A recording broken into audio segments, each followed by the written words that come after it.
নমস্কার বন্ধুরা, ওয়েলকাম সবাইকে শুভ স্পোর্টস নিউজ চ্যানেলে। তো গাইস, এই ভিডিওতে কথা বলবো ইন্ডিয়ান ফুটবল রিলেটেড কিছু গুরুত্বপূর্ণ ট্রান্সফার আপডেট নিয়ে, তাই পুরো ভিডিওটি দেখার অনুরোধ রইল। তো গাইস, প্রথম যে আপডেটটা দিতে চলেছি সেটা হচ্ছে, তোমাদেরকে আমি আগেই জানিয়েছিলাম যে শান্তির উপর নজর কিন্তু রয়েছে মোহনবাগানের। তো 26 বছর বয়সী ভারতীয় এই রাইট উইঙ্গার কি ধরনের পারফরমেন্স দিচ্ছে আইএসএল এ মুম্বাইয়ের হয়ে, তা তোমরা সকলেই জানো। গতকাল যে 3-2 গোলে এফসি গোয়াকে হারিয়েছে মুম্বাই সিটি এফসি, তো সেখানেও কিন্তু জোড়া গোল ছিল এই শান্তির। তো এই শান্তির কিন্তু মুম্বাইয়ের সাথে 2025 সাল পর্যন্ত চুক্তি রয়েছে। তো এই শান্তির উপর কিন্তু ভালোভাবে নজর দিচ্ছে মোহনবাগান ম্যানেজমেন্ট তাকে দলে নেওয়ার জন্য। তো দেখা যাক শেষ অবধি তাকে তুলে নিতে পারে কিনা। তবে মোহনবাগান যেহেতু এসিএল খেলবে, তাই শান্তির মতো প্লেয়ার যদি মোহনবাগানে থাকে, সেটা কিন্তু মোহনবাগানের জন্য দারুণ হবে। লিস্টার মনবীর তো রয়েইছেন, এবং তার সঙ্গে যদি শান্তিকে জুড়ে দেওয়া হয়, তাহলে মোহনবাগান দলটা হয়ে যাবে এক কথায় অনবদ্য, একদমই শক্তিশালী একটা দল হয়ে দাঁড়াবে। তো দেখা যাক কি হয়, শেষ পর্যন্ত গিয়ে ডিলটা ডান হয় কিনা। তো এরপরে তোমাদের যে আপডেটটা দিতে চলেছি সেটা হচ্ছে প্রীতম কোটালকে নিয়ে। তো বন্ধুরা, 30 বছর বয়সী ভারতীয় এই রাইট ব্যাক কাম সেন্টার ব্যাকের প্লেয়ারটিকে তোমরা সকলেই চেনো, যার মার্কেট ভ্যালু 2.2 কোটি টাকা। বর্তমানে কেরালা ব্লাস্টার এফসির সাথে যুক্ত রয়েছেন এই প্রীতম কোটাল, এবং কেরালা ব্লাস্টার এফসির সঙ্গে তার কিন্তু 2026 সাল পর্যন্ত চুক্তি রয়েছে।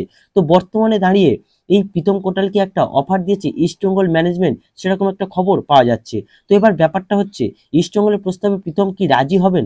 তো দেখো, ইস্টবেঙ্গলে প্রীতম আসবে কি আসবে না সেটা তো পরের ব্যাপার, তবে ইস্টবেঙ্গলের তরফ থেকে অফার একটা পাঠানো হয়েছে এরকমটা জানা যাচ্ছে, আর সেই কারণেই আমি তোমাদের সঙ্গে শেয়ার করলাম। তো ইস্টবেঙ্গলের যেহেতু আগামী মরশুমে এসিএল 2 কোয়ালিফাইং রাউন্ড খেলবেন, তাই সে কারণে তারাও কিন্তু একটা ভালো দল গোছাতে চাইছেন। তবে প্রীতমকে নিতে গেলে কিন্তু একটা ট্রান্সফার ফি দিতে হবে, যেটার পরিমাণ কিন্তু অনেকটাই হতে পারে। তো দেখা যাক পরবর্তীকালে এই বিষয়ে কোনো আপডেট বেরিয়ে এলে তোমাদের কাছে শেয়ার করে দেবো। তো এরপরে তোমাদেরকে যে আপডেটটা দিতে চলেছি সেটা হচ্ছে দিমিত্রিয়াস ডায়মন্ডাকাসকে নিয়ে। তো বন্ধুরা, 31 বছর বয়সী গ্রিসের এই স্ট্রাইকারটিকে নিয়ে অনেকদিন আগে থেকেই আপডেট দিয়েছি।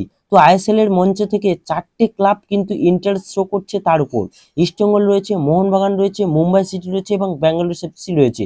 তো এই 4টে ক্লাব কিন্তু গ্রিসের এই স্ট্রাইকারটিকে দলে নিতে চাইছেন। আর দিমিত্রিয়াস কিন্তু কেরালাতে থাকতে চাইছেন না, সেও কেরালা ছাড়তেও চাইছেন। তো এবার ব্যাপারটা হচ্ছে, বর্তমানে দাঁড়িয়ে ইস্টবেঙ্গল ম্যানেজমেন্ট কিন্তু আবারও নতুন করে নজর দেওয়া শুরু করেছে এই দিমিত্রিয়াসের উপর।